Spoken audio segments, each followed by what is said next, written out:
ఇంకా మళ్ళా ఇవి శాండు, ల్యాండు, మైను, లిక్కరు, బోల్డన్ని ఉన్నాయి. ఇవన్నీ తగులుకుంటూ నువ్వు ఎక్కడ పోతావు నీకే తెలియదు. అక్కడ ఏమున్నాయి? ఎతికావు ఒకసారి చెప్పావు కదా సోలార్ గురించి, ముట్టుకలు వేయించుకున్నావు కదా, ఏం జరిగింది? అదే కదా మళ్ళీ రాజీ చేసుకొని మళ్ళీ వాళ్ళకే ఇచ్చావు కదా. You answer this. First cabinet అవుతాను ఏం మాట్లాడారు ఆ రోజు? నేను ఏం చెప్పాను? సాక్ష్యాతాలు సహా పెట్టాను కదా. మా పార్టీ వాళ్ళకి కానీ మాకు కానీ ₹1 అకౌంట్కి ఎవరికైనా వచ్చిందా? నీకు వచ్చాయి. షెల్ కంపెనీలు నీవి, ఇప్పుడు కూడా ఉన్నాయి షెల్ కంపెనీలు, నీకు వస్తున్నాయి డబ్బులు ఇంకా. You answer that. కాబట్టి నీతి నిజాయితీగా ఉండలపైన బురద వేయాలి, వేస్తూనే ఉంటాం ఏదో ఒక విధంగా. ఇప్పుడు ఏంటి వాసు, లేకపోతే మన అప్పారావు, ఆదిరెడ్డి 40 ఏళ్ళ నుంచి వ్యాపారం చేస్తున్నారు, ఒక చిన్న చిట్ ఫండ్, దానిపై నీ ప్రతాపం ఏంటి? నీ కథ ఏంటి? నీ పేపర్కి ఎక్కడి నుంచి వచ్చింది డబ్బులు? నీ టీవీకి ఎక్కడి నుంచి వచ్చింది? నీ సిమెంట్కి ఎక్కడి నుంచి వచ్చింది? వాళ్ళ కష్టార్జితం 40 ఏళ్ళది.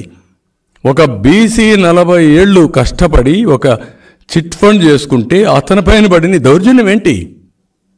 ఏమనాలి ఇలాంటి వ్యక్తుల్ని? అంటే ఈ రాష్ట్రంలో ఎవ్వడు కూడా వ్యాపారం చేయడానికి లేదు.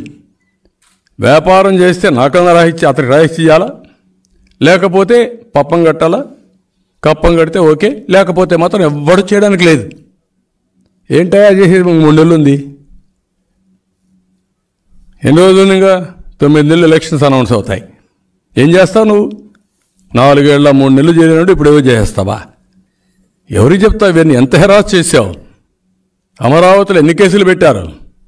ఏంటి అసైన్మెంట్ ల్యాండ్లు? ఏంటి ఇన్నర్ రింగ్ రోడ్డు? ఏంటి ఇన్సైడర్ ట్రేడింగ్? ఇన్సైడర్ ట్రేడింగ్ ఉందా? లేని దాన్ని సృష్టించావు. అంటే ఒక క్రిమినల్ కరుడగట్టిన నేరస్తుడు తప్పులేయాలంటే ఏం చేస్తాడో చేసి ఈరోజు మీరు చూడండి, productivity level, skill development Andhra Pradesh ఇది వీకెస్ట్. వై? ఆ రోజు స్కిల్ డెవలప్మెంట్ తీసుకొస్తే దానిపైన కావాలని ఆరోపణలు చేసి వాళ్ళు ఏదో చేసుకున్నారంటే వాళ్ళందరినీ పిలిపించి కొట్టి బెదిరించి పేరు చెప్పండి, సిబిఎన్ పేరు చెప్పండి, లోకేష్ పేరు చెప్పండి, పార్టీ వాళ్ళ పేర్లు చెప్పండి. ఏం చెప్తారా? ఫైబర్ గ్రిడ్ ఏంటి? ఏం చెప్తారా ఫైబర్ గ్రిడ్లో? ఇదే పని. బ్రతికినంత కాలం ఏదో ఒక విధంగా బురద జల్లాలా. ఏం చల్లుతావు నువ్వు బురద? ఏవి కావు. ఎవడెక్కడ భయపడేవాడు లేడు. As long as we are very క్లీన్గా ఉన్నంత వరకు నువ్వు ఏం చేయగలిగింది లేదు. నీ కథ చూసుకోండి ముందు, మీ అందరి కథలు చూసుకోండి. మంత్రుల కథ అంతా, మంత్రులు, ఎమ్మెల్యేలు మీ మీద ఎంత అవినీతి వెంటాడుతూ ఉందంటే ప్రజల్లో అంత వెంటాడే పరిస్థితికి వచ్చింది ఇప్పుడు.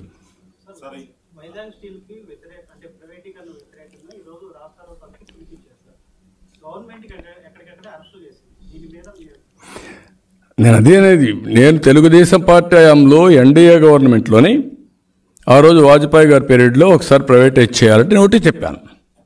అన్నీ చేసిన తర్వాత వైజాగ్ కూడా చేయండి, అంతవరకు చేయడానికి వెళ్ళలేదు. మీరు మాకు రివాల్వింగ్ ఫండ్ ఇవ్వండి. రివాల్వింగ్ ఫండ్ ఇచ్చారు. అప్పుడు రివాల్వింగ్ ఫండ్ ఇచ్చి మనం వీళ్ళు చేయాల్సినటువంటి ఈక్విటీ పెంచి తద్వారా దాన్ని రివైజ్ చేసినట్టు నేను కూడా మానిటర్ చేస్తే లాభాలకు వచ్చింది. ఇప్పుడు కూడా ఏమడుగుతున్నాం? సెయిల్ తీసుకోమని అడుగుతున్నారు. తప్పేంటి? నేను అడిగాను, విశాఖపట్నం కూడా చెప్పాను, సీఎంని.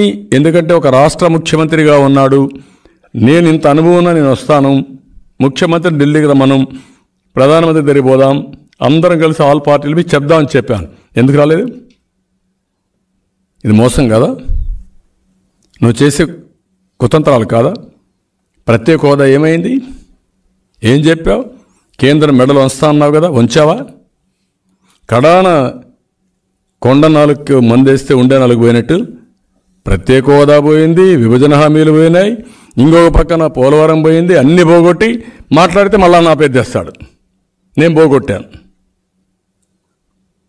ఏదైనా బుద్ధి జ్ఞానం ఉండాలి. నువ్వు అందుకే ఓకే నేను చేయలేదు, నువ్వు చేస్తాను, మా పోటుగాడని వచ్చావు కదా, మనగాడని చెప్పుకున్నావు కదా, చూస్తారన్నావు కదా, చూశారు కదా 5 ఏళ్ళు. ఏం చేశావు? I'm asking straight questions, answer this. తమాషా అనుకోవద్దండి, కరెక్ట్ కాదు. ఒక బాధ్యతతోనే ప్రవర్తించాలి. సొంత పనుల కోసం అవినాష్ రెడ్డి అరెస్ట్ ఆపడం కోసమో నీ కేసుల కోసమో 24 గంటల ప్రయత్నం తప్ప. అందుకే నేను ఎన్నోసార్లు చెప్పాను, 3 ఎంపీలను ఇస్తావా నువ్వు? అంటే ఆంధ్రప్రదేశ్ ప్రజానీకం అంటే గొర్రెలు అనుకుంటున్నావు నువ్వు? గొర్రెలు కాదు, కర్రు తీసి వాత పెడతారు నీకు. ఎప్పుడు పెడతారో చూస్తావు నువ్వే.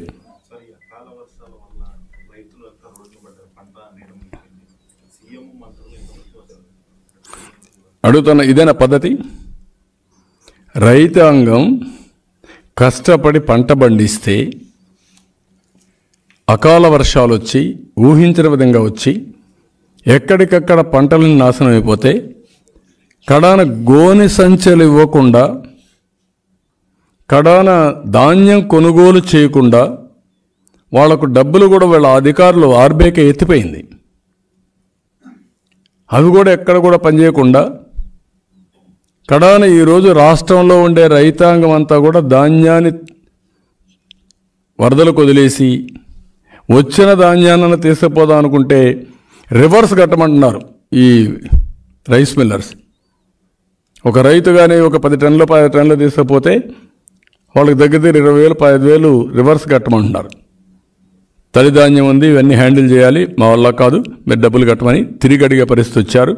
కడాన కొత్త సంచులు కూడా ఇవ్వలేని అసమర్థ ప్రభుత్వం ఇది. అందుకే రేపు వెళ్తున్నా ఈస్ట్ గోదావరి వెస్ట్ గోదావరికి, ఆ 2 జిల్లాల్లో తిరిగి ఈ ప్రభుత్వం చేసే తప్పుడు విధానాలని ఎండగట్టి రైతులకు అండగా ఉండడానికి రేపు వెళ్తున్నాను. రేపు ఎల్లుండి తప్పకుండా ఎండగడతాం.